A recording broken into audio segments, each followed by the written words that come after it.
Hi, it's Tim from ORACLE-BASE.com.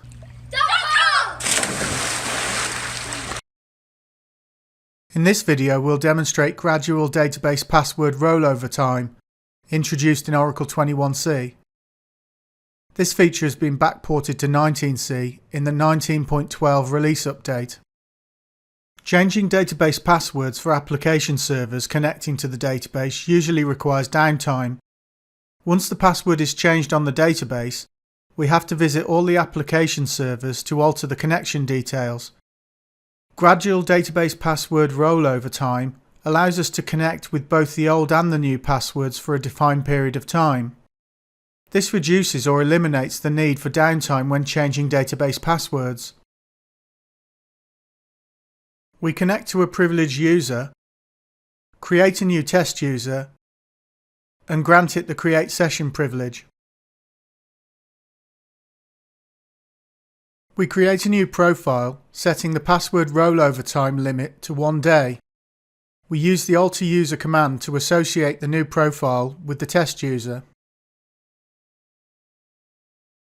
The alter profile command allows us to change the profile limits.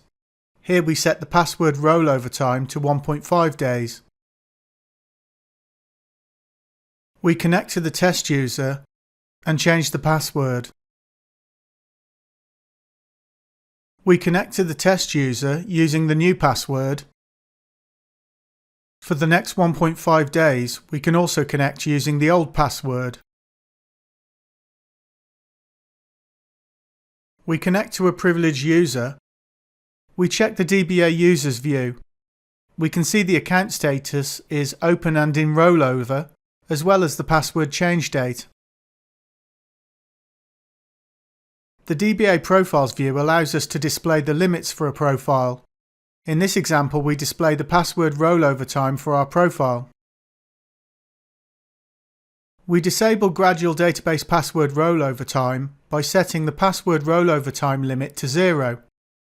We can still connect using the new password. If we try the old password, we get an invalid username or password error. Gradual database password rollover time is a small but really nice quality of life feature. Thanks for watching. As always, there are links to articles containing lots more information about this subject in the description box below.